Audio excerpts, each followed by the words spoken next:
안녕하세요. 자, 오늘은 이제 계속해서 고린도 전서의 말씀을 교제하겠습니다.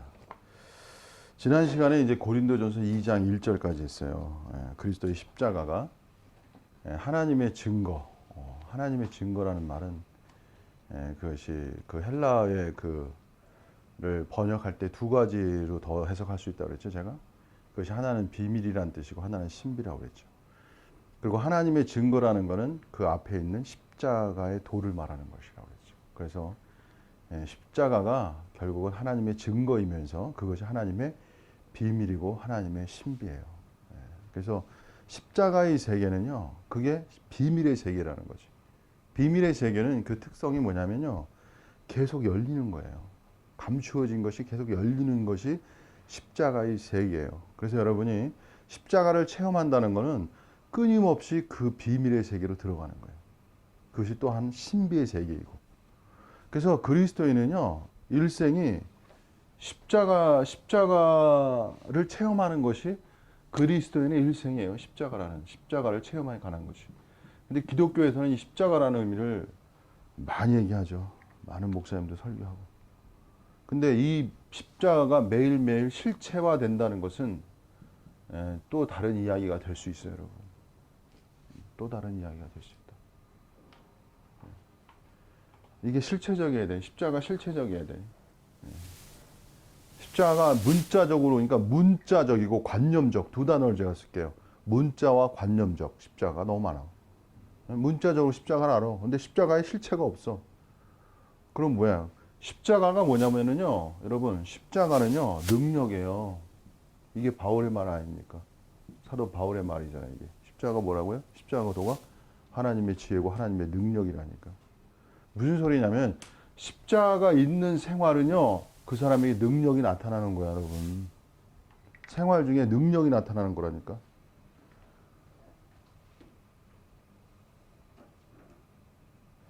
이 능력이 인생이라는 거는 인격의 인생은요, 여러 가지가 기독교인에서 거룩성이나 여러 가지 경건성, 이게 중요한 건데, 이게 뭐냐면 십자가 역사라는 건 인격의 초월성이에요. 초월성.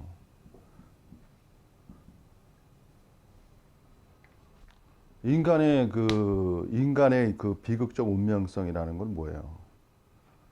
인격이 못난 거지. 인격이라는 게. 나이가 들면서 계속 보는 게, 야, 인간이 저러냐, 이렇게.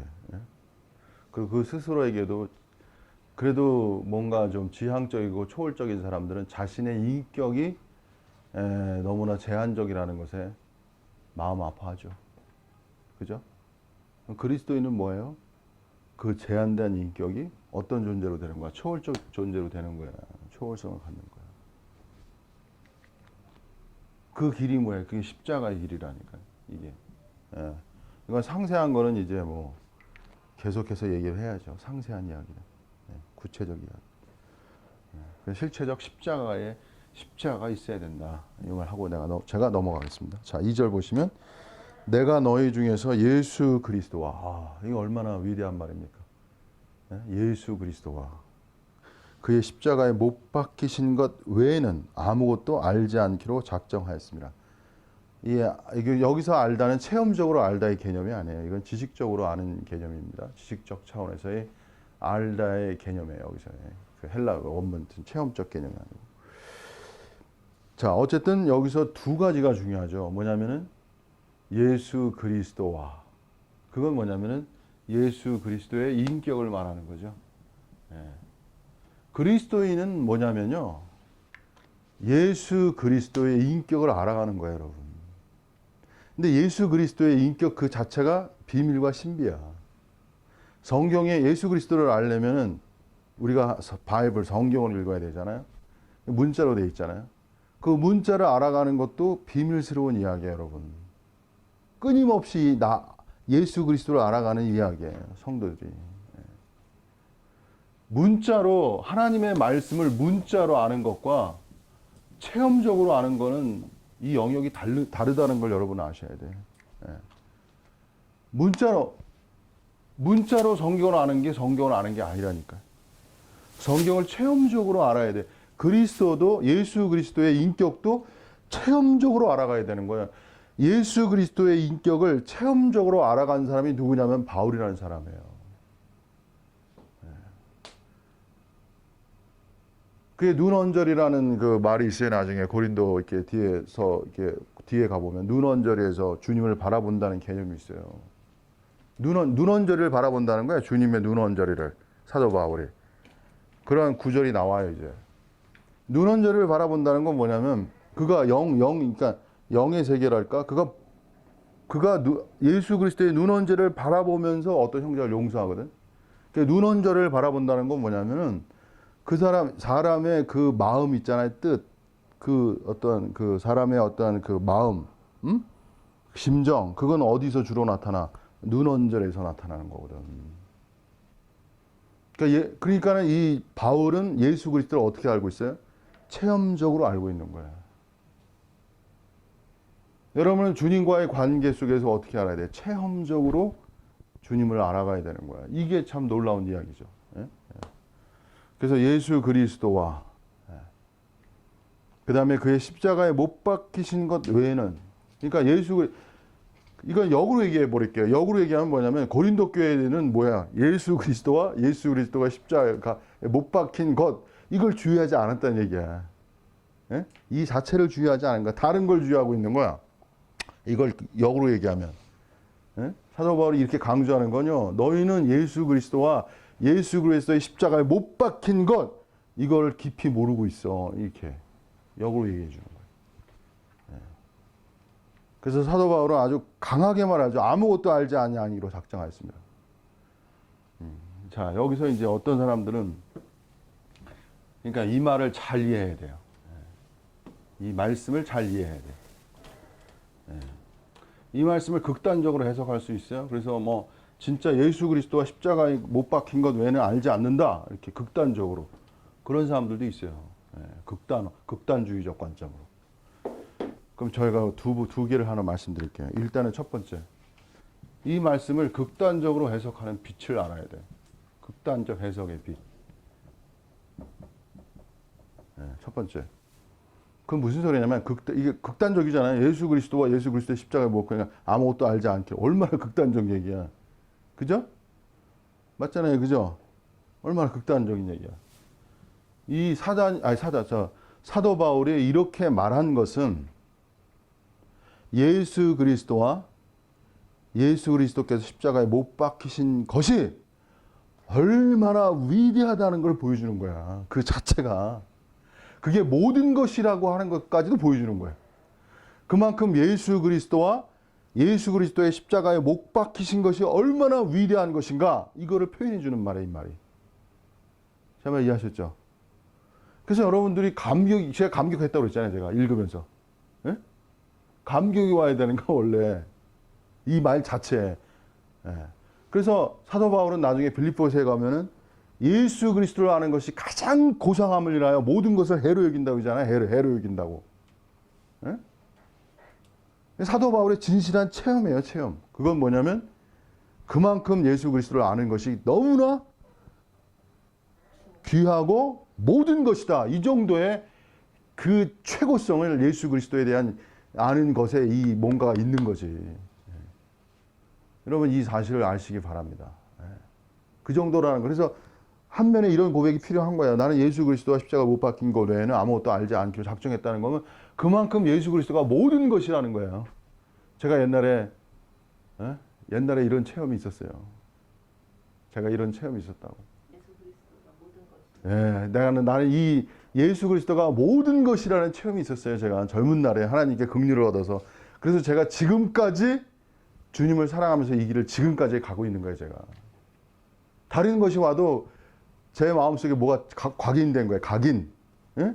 예수 그리스도가 실제요. 리얼리티. 실제요. 모든 것이라는 것이 제 그 젊은 날 제 이 마음과 머리에 각인돼 버렸다니까. 그 하나님이 큰 긍휼을 얻은 거예요, 제가. 그게 실제라고. 모든 것 아닐까요? 응? 모든 것이잖아요. 모든 거, 올이라고 하는 거는 이제 전체라는 얘기죠. 예. 그게 맞는 얘기고, 그게 맞는 얘기예요, 또 사실은.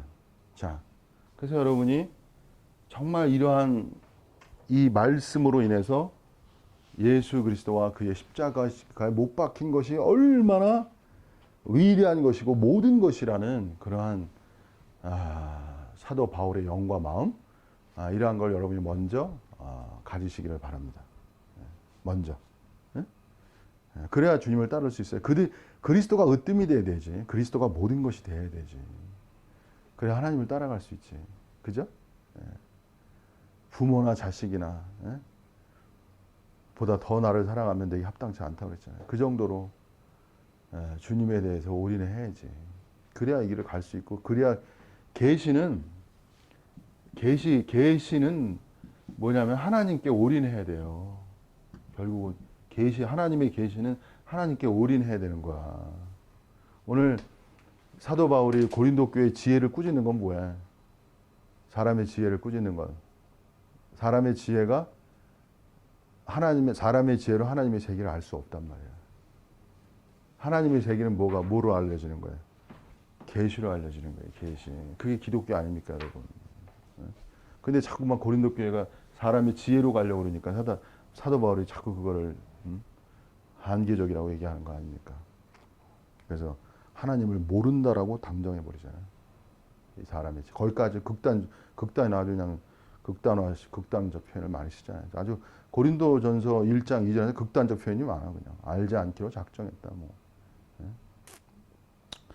자, 그 다음에 극단적 해석의 어두운 그림자를.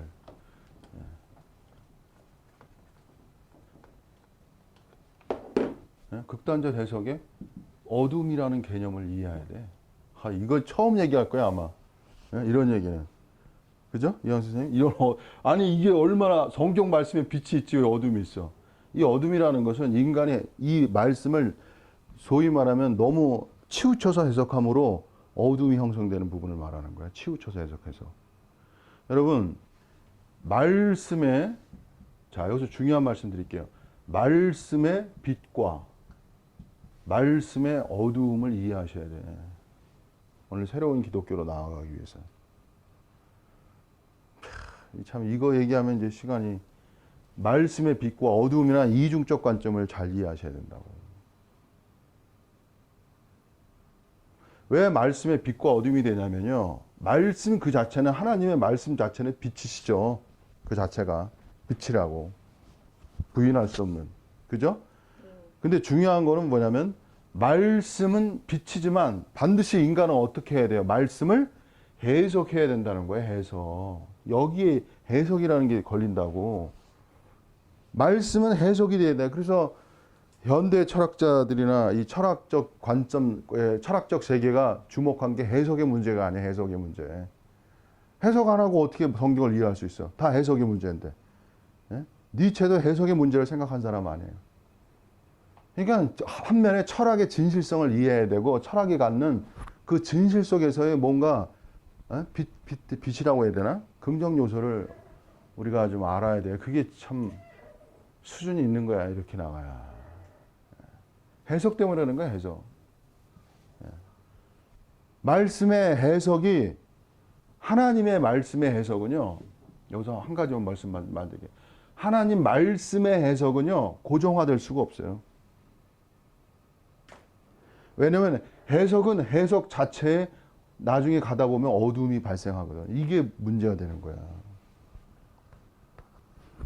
제가 예를 들어서, 사람들은, 제가 다시 얘기할게요.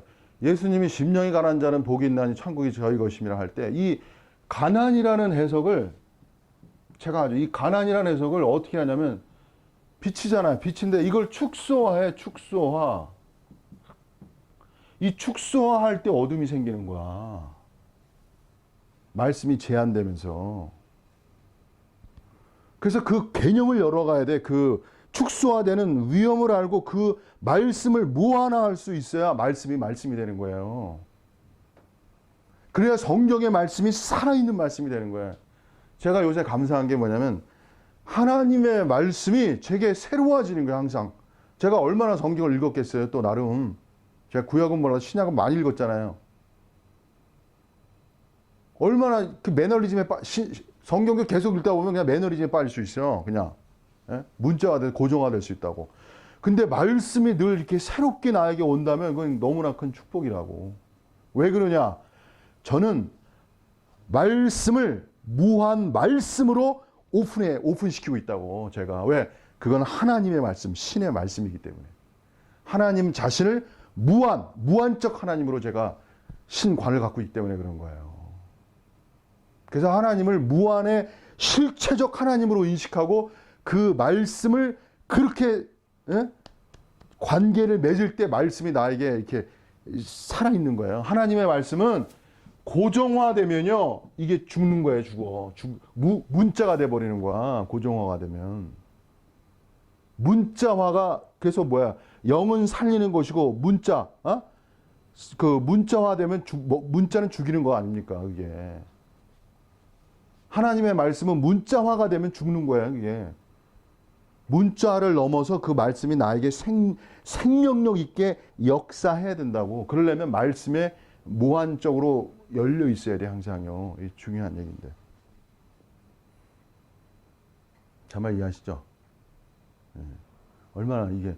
하나님 말씀은요, 기묘하게도 그런 무한적 개념으로 하나님의 말씀을 접한 사람은 반복을 해도 말씀이 살아있어. 살아있다고. 같은 말씀이 아니라고. 오늘 여러분이 아침에 일어났을 때 느낌이 다 틀리잖아요. 어떻게 똑같은 아침이지만 다 틀리잖아요. 이게 살아있는 게 역동하고 생명성 있는 거 아니야. 이 자연이라는 게. 느낌이 다 다른 거 아니야. 그죠? 하나님의 세계도요, 성경 말씀은 문자로 고정화되어 있죠. 외면해 볼 때. 근데 하나님의 말씀의 세계는 생명력이 있는 세계이기 때문에 내가 살아있으면 그 말씀이 항상 살아있게 들려진다고. 여러분이 제 말을 쉽게 이해하기 좀 어려우신 것 같아요. 자, 넘어가겠습니다.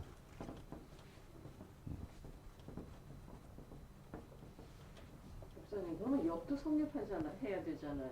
그렇죠. 그 말씀이 살아있다면 나를 살리는 말씀이 역? 네. 내가 살아있다면 하나님의 말씀이. 그렇죠. 그런 얘기도 되는 거죠. 그렇지. 그 얘기도 되는 거지. 네. 그 얘기도 되는 거예요. 맞는 말씀이에요. 내가 살아있으면, 그러니까 제가 하나님을 무한적 실체로, 무한 존재의 실체로 인식해 하나님 말씀이 무한적으로 들려진다니까. 그래서 하나님에 대한 뭐가 중요한 거예요? 신관이 중요하다는 거 아니에요. 신관이. 예? 그래서 교회는 제가 지난번에 얘기했잖아요. 철학의 신보다 교회가 하나님의 신이 낮아지고 있다고 제가 막 감탄을 했잖아요. 철학자들은 뭘 알고 있었냐면, 철학자들의 신개념에서 철학자들은 뭘 인식했냐면 신의 고정화라는 개념을 어느 정도 인식하고 있었다고.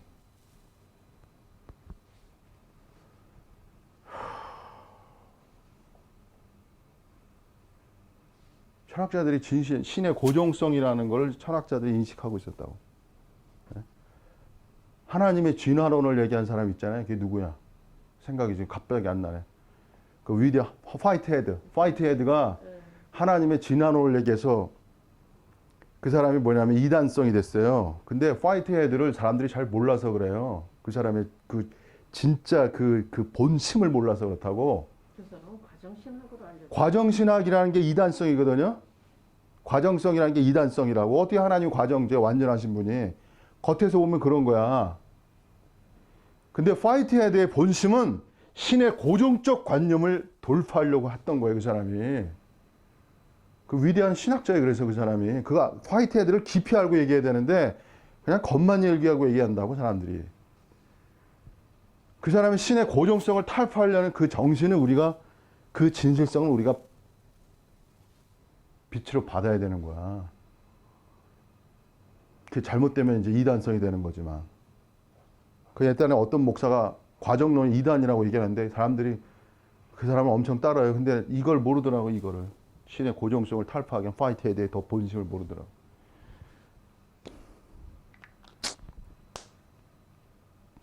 그래서 신의 고정성이 뭐냐면은, 누가 신의 고정성이 왜 신이 고정화되면 신이 살아있질 않아요, 여러분. 텔레비도 재방송 보면 재미있어요, 여러분. 본방이 재밌는 거 아니야 항상. 그죠? 에? 언제 뭐가 일어날지 모르잖아. 진행형이어야지. 이거는 신학적으로 좀 깊은 문제나 지금 제가 이 보편적으로 얘기할 수 있는 사항이 아니니까 제가 넘어가겠습니다.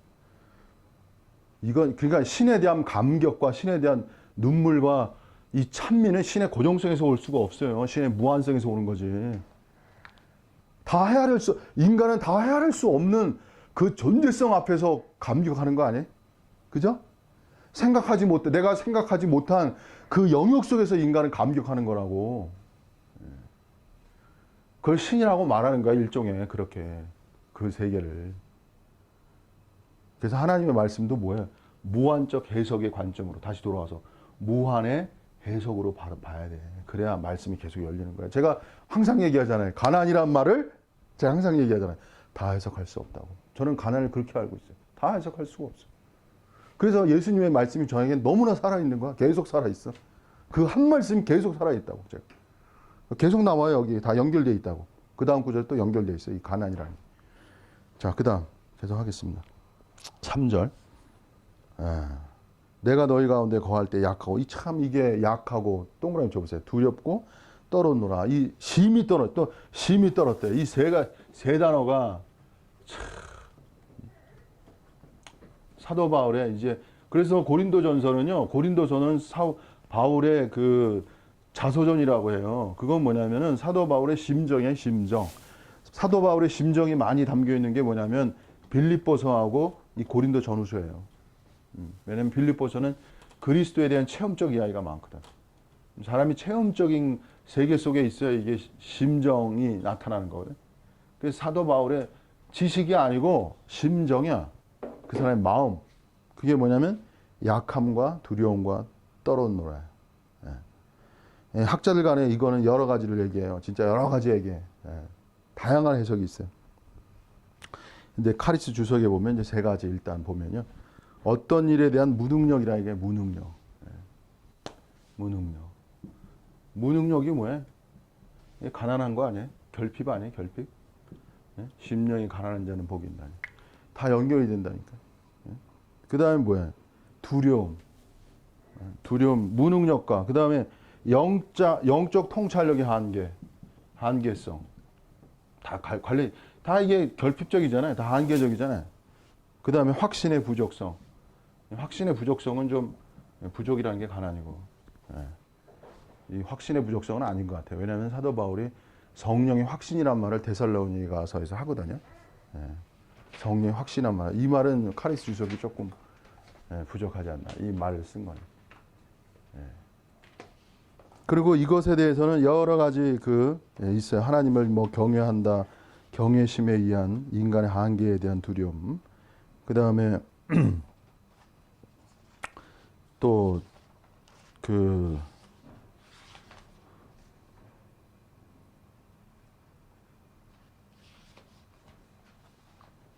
70인 여기 보면은 두려움과 떨림이 경외를 자아내는 하나님의 존엄함에 대한 인간의 겸손한 반응 뭐 이렇게도 얘기하고.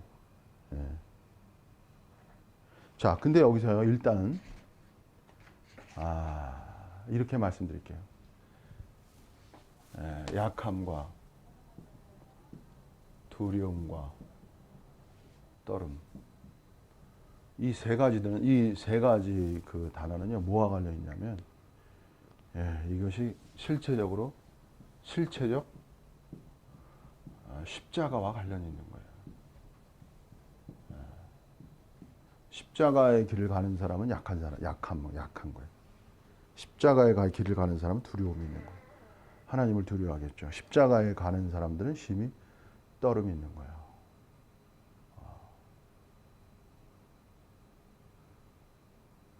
십자가를 모르는 사람들이 약하지 않고 두렵다고 떨지도 않아. 자신만만한 거야. 하루까니가 무서운지 모르는 것처럼. 근데 십자가의 길을 가는 사람은 약하네. 제가 어느 날 며칠 전에 어떤 일이 있었어요. 구체적으로 제가 봤는데 엄청 얘가 약해지더라고. 그 순간에. 근데 그 약함은 나의 뭐 인간적으로 뭐 제가 자랑하고 싶은 건 아닌데 어떻게 보면 겸손이에요, 그게. 근데 내가 왜 이렇게 약할 수 있을까? 왜 이렇게 겸손한가? 그랬더니 가만 구조를 보니까 십자가예요, 십자가. 십자가를 할 때. 십자가를 안다는 건 역으로 얘기할게. 내가 십자가를 안다는 건 뭐냐면 역으로 말씀드릴게요. 나의 육체를 안다는 거야. 육체성을 안다는 거야. 자신의 육체성을 아는 사람이 십자가를 알고 두려워하는 거예요. 두렵고 떨고 떠는 거예요. 제가 아주 그냥 위험한 사람이에요, 정연호 목사가. 이렇게 얘기하면. 아주 위험한 사람이에요, 제가. 예? 아주 위험한 사람이에요, 제가. 여러분, 제가 이렇게 얘기하면.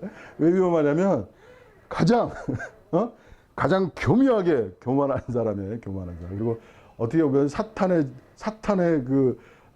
활용될 수 있는 사람이에요, 제가. 여러분, 교육 목사가 이런 말 하면. 저는 그걸 알아요.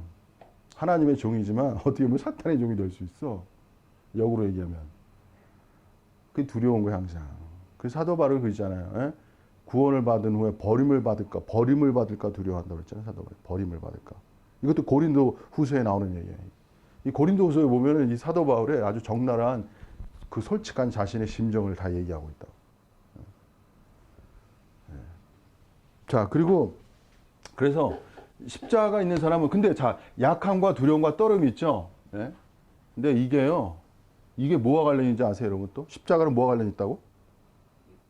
예? 십자가는요, 육체를 아는 거 관련 있잖아요. 약하고 두렵고 떨고 십자가 있는 그 사람에게 뭐가 나타나는 거야? 능력이 나타나는 거야. 이게 중요한 거야, 기독교에서는. 그 사람이 능력의 초월의 사람이 되는 거야, 여러분. 이게 놀라운, 이게 비밀한 이야기라는 거. 어떻게 약하고 두렵고 떠오르는데 능력이 나타나. 능력이 나타난다니까, 여러분. 이것이 기독교라는 거야. 예?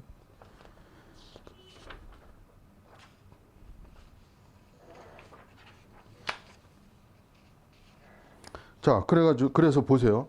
이게 사도 바울의 말씀이에요. 그 다음 고린도 후서 같은 말씀이에요. 고린도 후서 12장 9절에서 10절까지. 보세요. 내게 이르시기를 내 은혜가 내게 족하다. 그 다음에 이는 내 능력이 바울의 능력이 약한 데서 온전하여짐이라. 응? 하신지라. 네가 여기서 가시가 있어가지고 사도 바울이 힘들었거든. 응? 근데 은혜가 족하다고 그랬어요. 그리고 약한 데서 온전해진다고 그랬어요. 그리고 이름으로 도리어 크게 기뻐함으로 나의 여러 약한 것들에 자랑하리니. 보세요. 그리스도의 능력으로 내게 머물게 하려 함이라. 그러므로 내가 그리스도를 위하여 약한 것과 능력, 풍픽, 핍박, 곤란을 기뻐하노니. 그다음 마지막 구절이 기독교의 또 위대한 영성의 비밀 아닙니까? 뭐라고 그랬어요? 이는 내가 약할 그때 강함이니라. 진정한 능력은요, 그 심정이 십자가로 인한 거야. 이 약함과 두려움과 떨림, 그러니까 사도 바울은 십자가의 실체적 체험이 있는 사람이야. 이게 아까 제가 문자적으로 십자가를 아는 것과 실체적으로 십자가를 아는 게 틀리다고 그랬잖아요. 실체적으로 십자가를 아는 사람의 심정과 태도가 뭐냐면 약함과 두려움과 떨음이야. 심히 떠는 거야, 하나님 앞에서. 그래서 하나님을 두려워하는 거야. 오늘 중요한 건 영성의 죄는 하나님을 안다는 것으로 하나님을 두려워하지 않는 거야, 이게 사단의 전략이라니까요. 신의 세계를 자기가 안다는 것으로 하나님을 두려워하지 않아. 이게 인간의 교만성의 본질이라고, 여러분. 인간이 그런 존재예요, 여러분. 안다고 하면 두려워하지 않아요. 인간이 얼마나 악합니까, 여러분. 그러니까 저는 이렇게 제가 악하다는 걸 아니까 제가 두려워하는 거야, 한면에. 하나님 앞에서. 그러니까 하나님이 붙잡아 주시지 않으면 넘어지는 거야. 저는 알아요. 저는 지금까지 제가 존재하고 있다는 건 하나님이 저를 붙잡아 줬어요. 제가 간증할게요. 저 정말 하나님이 안 붙잡았으면 벌써 죽을 수도 있어요, 진짜. 제가 참, 참 어떻게, 옛날 생각에 이렇게 눈물이 팍 나네요. 정말 하나님을 사랑했거든요. 하나님을 사랑했어. 하나님이 하나님이 이렇게 뭐라고 해야 되나. 자, 그냥 넘어가겠습니다. 머리가. 그러니까 약함과 두려움과 떨음은 뭐야? 인간의 능력이 아니란 말이야, 이건. 하나님의 능력이 나에게서 나타나는 거지. 인간적 지혜는 인간의 능력을 나타내고 싶은 거야. 에? 십자가는 인간의 지혜, 십자가의 역사는 인간의 지혜가 아니고요. 하나님의 지혜와 하나님의 능력이 나타나는 영역이라고. 그 실체적 심정과 마음 상태는 약함과 두려움과 떨음이야. 저는 이걸 알아요, 여러분. 저는 이걸 안다고. 자, 그 다음에 내 말과 내 전도함이 지혜의 권하는 말로. 이 권한다는 말은 두 가지 뜻이 있어요. 뭐냐면은 이게 유혹하는 말, 그리고 그럴싸한 말이라는 뜻이 있어요. 그래가지고 이 사람은요 지혜의 말로 권하는데 그 본질이 뭐냐면 사도 바울이 꿰뚫고 있는 거야. 사람이 지혜로 사람을 딱 말하는 거야. 근데 그건 이면에 뭐가 있어? 사람을 유혹하는 거야. 그리고 그럴듯한 말로 사람을 사로잡는 거야. 이것이 인간적 지혜에서 그거 인간적 지혜가 나중에 나오겠지만 인간적 지혜의 한계가 뭐냐면 이겁니다, 여러분.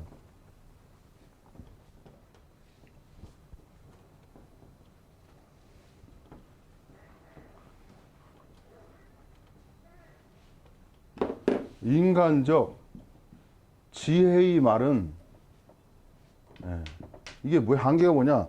성령의 능력이 안 나타나는 거야. 이게 없어.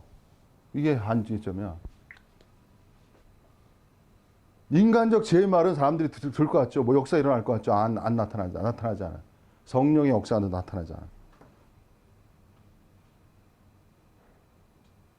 기독교의 역사라는 건요. 기독교의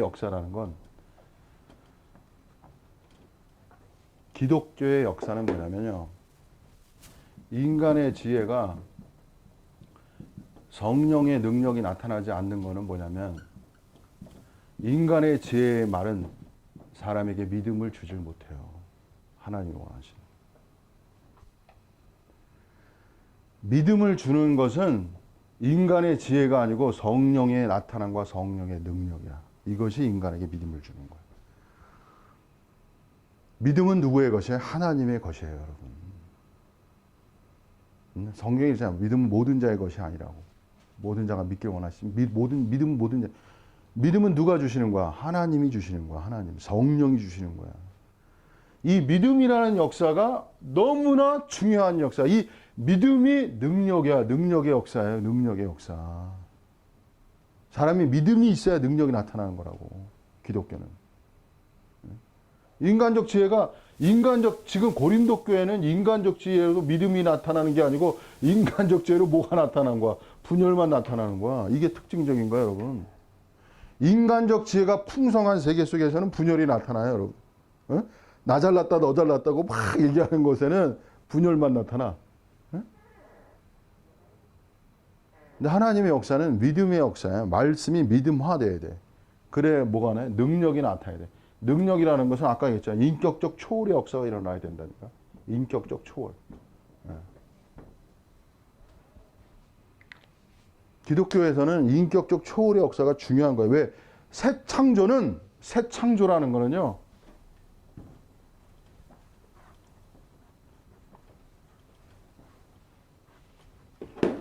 새 창조라는 건 뭐냐면 이 새 창조에서 중요한 게 뭐냐면 그것이 대인간화야. 인간이 진정한 인간으로 되는 거야. 대인간화라는 건. 에? 대인간화가 중요한 게 뭐예요? 인격적 초월성이 나타나야 되는 거야. 이게 포함돼야 돼. 여러분 인격적 초월 되려고 여기 나오신 거예요. 인격적 초월을 이거 한마디로 말씀드릴게요. 인격적 초월에 대해서. 인격적 초월이라는 거는 사람에게서 하나님의 영광이 나타나는 거예요. 여러분 이래야 이게 사람이 사는 맛이네. 제가 그냥 돈만 벌고 그냥 못 살아요. 저는 돈만 벌고 그냥 편안하고 저는 행복하게 못 살아요. 소위 말하는 행복으로 못 산다고. 어떤 사람들은 뭐 행복한 삶 그래가지고 뭐 저는 행복하게만 못 산다니까. 더 괴롭다니까. 행복하게 사는 게 저한테는 행복하게 사는 게 전 더 괴롭다니까. 뭐가 이루어져야 돼? 이게 이루어져야지. 이거 없는 행복은 가짜라니까 저한테. 예. 하나님의 영광이 나에게 나타나야, 예? 내 육신의 몸에서 나타나야 그게 진정한 행복이지. 그거 없는, 예? 눈물만 나는 거라니까. 인간적 행복은 더 괴롭다, 더 공허하다니까. 그러니까 어떻게 보면 사단이 그 레비너스인가? 예? 얘기했잖아요. 그 우상이라는 게 뭐야? 그 참 놀라운 말이었어요. 우상이라는 게 현실의 충족감이 우상이라는 거 아닙니까, 여러분? 현실의 충족감을 우상이라고 표현했어요, 그게. 저는 현실의 충족감으로 행복할 수가 없어요. 저는 하나님의 영광의 실체가 나타나야 행복한 사람이에요. 현실을 뛰어넘는 초월의 실체가 나타나야 제가 행복한 거예요. 현실의 충족감을 넘어서. 그리스도인이 위대한 거는 초월을 실체화할 수 있는 존재성을 가진 거야. 이 길을 열어주는 게 기독교라고. 과학과 인문이 할 수 없는 거예요. 인간을 초월화시키는 건.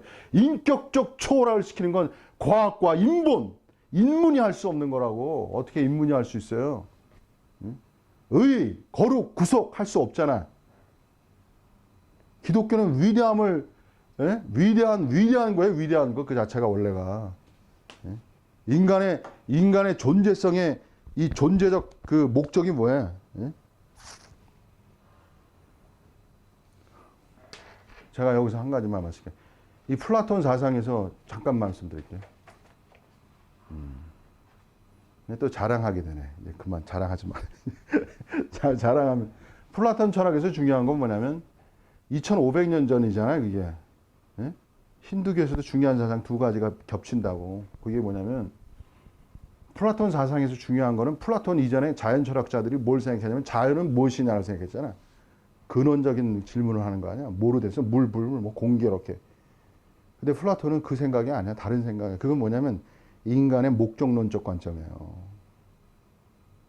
뭘 지향해 가는 거야. 이 지향성이라는 걸 생각하는 생각의 전환성이 플라톤의 위대성인데 거기 중요한 게 뭐예요? 신과 인간의 합일성이라고 원래가. 얼마나 2500년 전에 생각이 이게. 예? 그다음 힌두교가 중요한 게 뭐냐면 우파리샤드적 관점이 그게 뭐예요? 버마 인려 사상 아닙니까? 버마 인려. 그게 그 시대의 위대한 사상이었다고. 누가 버마 인려를 생각해? 우주의 궁극적 존재와 인간이 하나가 된다는 생각을 누가 했겠냐고 그때. 기독교는 뭐냐면 하나님과 인간이 실체적으로 하나 되는 실체적 길을 제시하는 것이 기독교의 위대성이라고. 어떻게 실체화를 이룰 수 있어? 삼위일체, 성부, 성자, 성령의 역사를 알아야 되는 거야. 삼위일체가 위대한 진리예요, 여러분. 삼위일체가 하나님과 인간이 하나 되는 비결, 길을 제시하는 거라고. 거기서 핵심적 요소가 뭐야? 성부도 중요하지만 성자를 정확히 알아야 돼. 성자. 성자가 아니면 하나님과 하나 될 수 있는 길이 갈 수가 없어. 이게 기독교의 또 위대성이라고. 예? 성자의 위대성은 여기서 오늘 다른 좀 얘기하고 넘어갈게. 예? 사람들은 성자를 구속주의 개념만 이해하죠. 구속주의 개념. 구속주라는 게 구원과 구속주. 예? 구속주, 구원자. 예? 이게 아마 대표적인 하나님 예수님에 대한 정의일 거야. 그리고 거기다 예수님의 정의가 여기서 그냥 멈춰. 그냥 더 나아가지를 못해. 그 위대하신 성자의 그 위대성이. 제가 역으로 얘기해 줄게. 플라톤이 초월을 얘기했잖아요. 그리고 핀두가 버마일려, 합의를 얘기했잖아요. 예? 예. 성자는 이 땅에서 무슨 얘기를 하신 거예요? 실체적 얘기. 기독교의 위대한 이야기예요. 기독교만 가진 위대한 이야기라고 이게. 기독교는 기독교만 가진 위대한 이야기를 다 몰라요. 왜? 기독교만 알아서 그래. 다른 걸 공부 안 해가지고. 어? 예수님의 첫 성이 뭐예요? 첫 마디가 회개 아니야, 회개. 회개하라, 천국이 가까웠느니라. 이게 무한의 말씀이라고 제가 무한적 말씀, 야. 초월은요, 초월이라는 얘기는 뭐냐면, 자, 보세요. 초월은 빛을 주목한다고, 빛의 세계를. 이게 플라톤 세계야. 이데야. 근데 성자는 회계라고 말을 한 거는 뭘 얘기하는 거야? 회계라고 말하는 거 뭘 전제해야 돼? 회계하려면 뭘 알아야 돼? 그렇죠. 어두움을 봐야 돼. 어두움을 봐야 회개가 일어나는 거야. 죄를. 어둠의 세계를 이해해야 빛의 세계가 실체화되는 거야. 이거를 성자가 말씀하신 거야. 이게 위대한 초월의 실체적 이야기란 말이에요. 기독교의 영성이 갈수록 영성주의가 고집화되고 약화되고 객박스러워지는 게 이유가 뭐냐면 회개의 어둠의 역사, 이 성자의 말씀의 영역을 몰라서 그래요. 최고봉의 진리만 들이대 얘기하는데 그게 아니라니까. 그래가지고 초월에 이르는 게 아니라니까. 그래서 성자의 말씀으로 진짜 back to the Bible처럼 back to the word of Jesus Christ 이렇게 돌아가야 돼. 글로.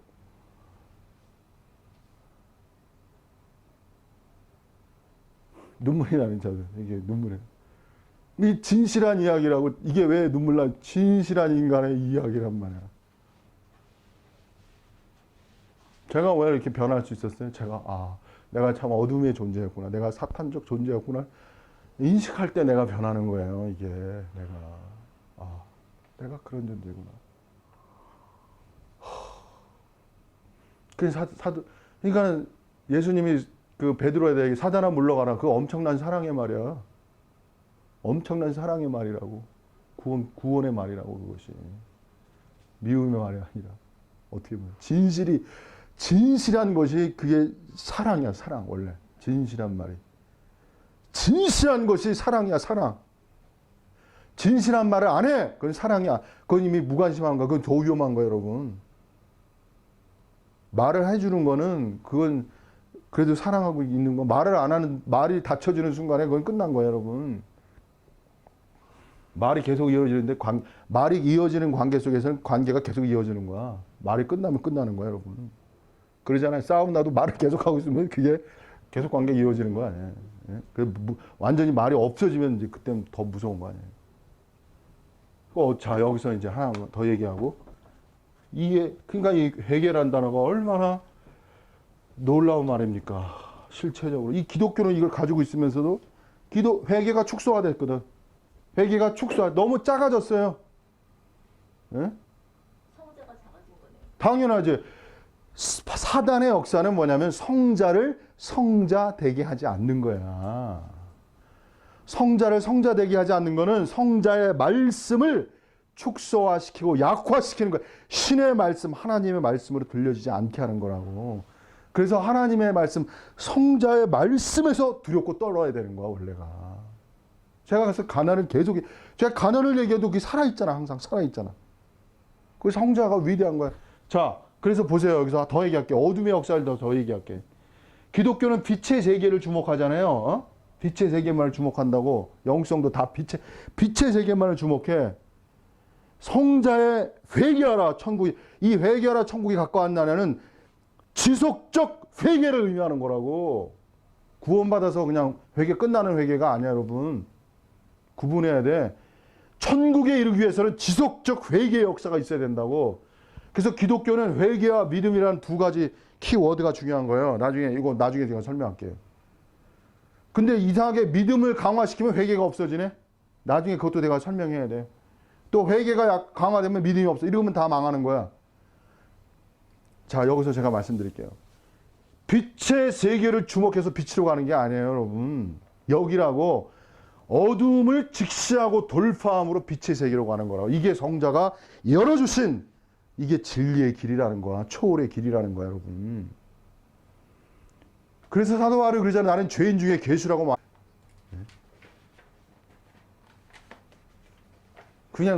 그냥 멋있게 하는 말이 아니라니까. 사도 바울이 실체적 얘기를 하고 있는 거라니까.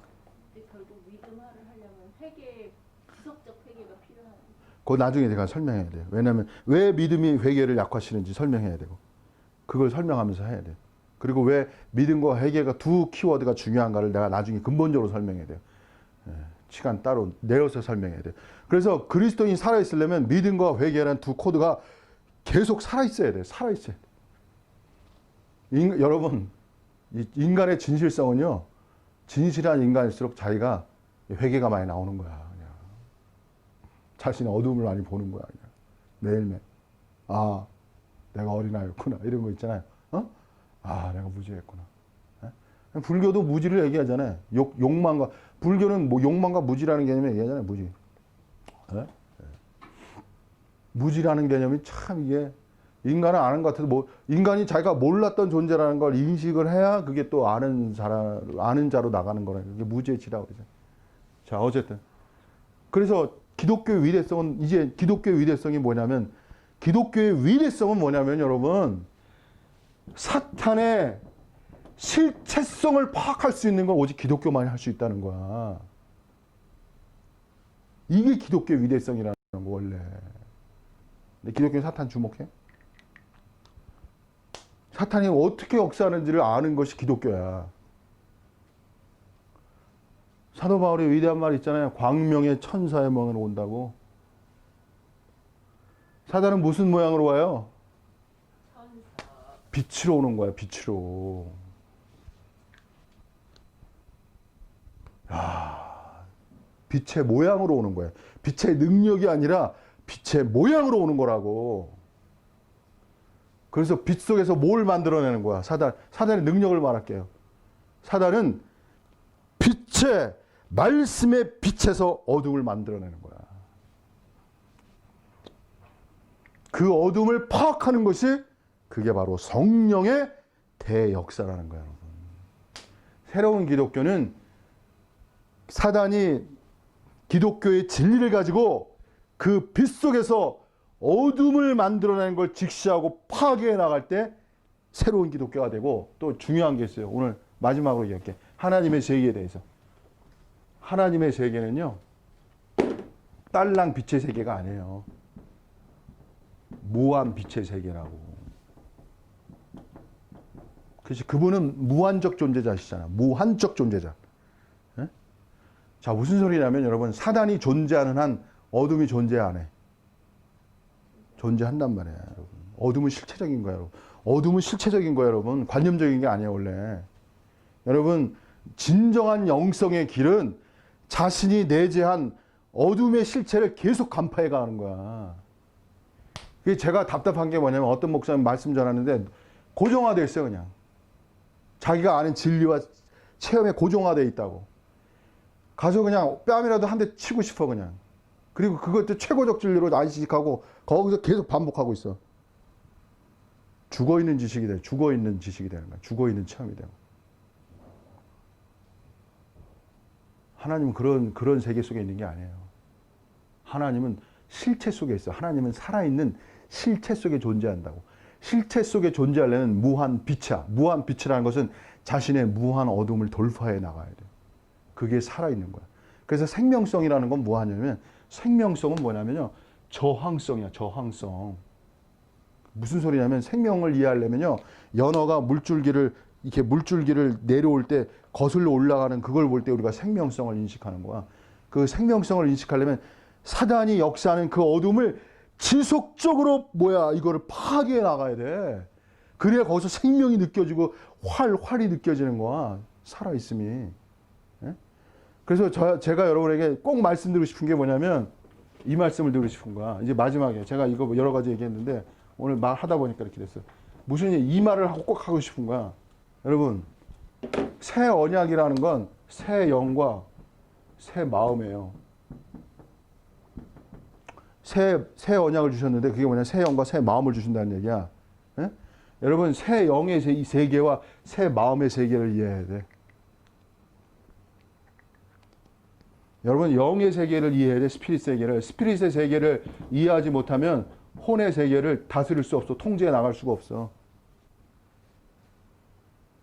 그 다음에 몸, 바디지만 인간은 타락해서 플래시의 개념이 들어왔기 때문에 이 스피릿, 소울, 바디 이 세 가지가 온전 거룩해야 된다고. 영이 거룩해야 돼. 영이. 영이 거룩해야 돼야 거룩한 혼을 가질 수 있어요. 그리고 거룩한 혼 속에서 몸이 거룩해지는 거야. 일종의 또. 여기서 이 새 마음이라는 게 혼 얘기하는 건가요? 그건 나중에. 마음이라는 개념은 네 가지를 포함하는 거예요. 생각, 감정, 의지, 양심까지 포함한다고 보는 거야. 그래서 새 마음의 영역을 이해하려면 진짜 영성에서 중요한 영역이 뭐냐면 이게 아까 마음은 뭘 포함한다고? 생각, 의지, 감정, 양심이잖아요. 어떤 거를 봐야 되면 새 의지라는 개념을 여러분 아셔야 돼요. 새 의지. 그리고 새 의지와 무슨 관계를 이해하시는 믿음의 관계를 이해하셔야 돼요. 이 기독교의 정수와 같은 이야기예요, 여러분. 인간은 뭐가 문제가 되는 거야? 의지가 문제가 되는 거야. 의지가 자기 마음대로 안 된다니까. 그래서 인간이 비극적 존재라니까요. 의지의 문제가 양심 있는 진실한 인간의 이야기예요, 여러분. 의지적. 그래서 의지의 문제를 들고 나온 게 실존주의 아닙니까? 예? 이성주의가 플라톤 사상이라면 니체적 관점은 의지에 그러니까 뭐야 거기서 힘의 그거 뭐 있자 거기 있잖아요. 예? 힘의 의지. will이라는 개념이 나오잖아요. will. 의지적 문제. 인간은 의지적 존재가 되어야 이게 이게 새로운 존재가 될 수 있다는 걸 어느 정도 간파한 거라니까. 의지의 문제가 중요하다는 걸 안 거야. 이성의 문제가 아니고 이성의 문제만이 아니고. 근데 그 성경은 이미 다 얘기하고 있는 걸 오랜 시간에 거쳐서 근대에 와서 어느 정도 열려진 거예요. 근데 이 성경을 깊이 연구하면 이미 다 열려진 거예요. 웨슬리라는 감리교의 창시자가 이 의지의 문제를 많이 고민한 사람이라고. 근데 생각, 감정, 의지, 양심이 마음이 사실 혼 아닌가요? 혼하고 좀 달라요. 자, 그거 나중에 지금 설명하고요. 예, 지금. 자, 좀 마음, 양심이 포함되기 때문에. 자, 그래서 나중에는 여러분 새 의지하고 믿음의 관계성을 이해해야 돼요. 왜 새 의지가 중요하냐면 야고보가 그랬잖아요. 믿음은 뭐야? 행함이 없는 믿음은 죽은 믿음이라고 그랬죠. 그죠? 믿음의 문제는 뭐하고 관련돼야 돼? 행함하고 관련되는 거야. 행함. 행함이 일어나려면 뭐가 일어나야 돼? 의지가 반드시 결부되는 거야. 그래서 의지가 세워지지 않으면 행함이 나올 수가 없어요. 그래서 그리스도인은 영, 스피릿, 새 마음, 새 의지, 믿음 이 역학 구조를 잘 이해하셔야 돼요. 그 돌파해야 돼, 이 악한 세력을. 인간은 죄와 사망의 몸을 돌파해야 돼, 실체적으로. 이 죄와 사망이 또 다스리잖아요. 그 세계를 돌파해 나가야 된다고. 어둠의 세계를. 자, 오늘은 여기까지 충분한 것 같습니다. 제가 하다가 오늘은 이게 4절 다음부터 할게요. 성령의 나타남과 능력. 벌써 지혜와 성령의 나타남과 능력은 차원이 다른 이야기예요. 이게 하나님의 세계는 인간의 지혜가 십자가라는 건 제가 비밀과 신비라고 그랬죠. 그게 왜 비밀과 신비냐면 인간의 지혜가 이해할 수 없는 영역이야. 그게 그 자체가. 이해가 안 되는 영역이 십자가라는 영역. 제가 어떤 사람 철학자가 막 기독교를 얘기하는데 자기도 모르는 얘기 하고 있는 거예요. 십자가를 모르는데 뭘 알아요? 기독교에 대해서. 인간적 지혜로만 계속 얘기하고 있는 거야.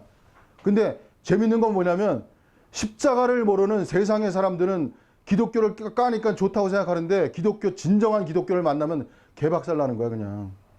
내가 이렇게까지 그냥 성경 목사 개박살 나는 거라고. 십자가를 모르면서 하나님 눈물 나지 않은 게 십자가 앞에.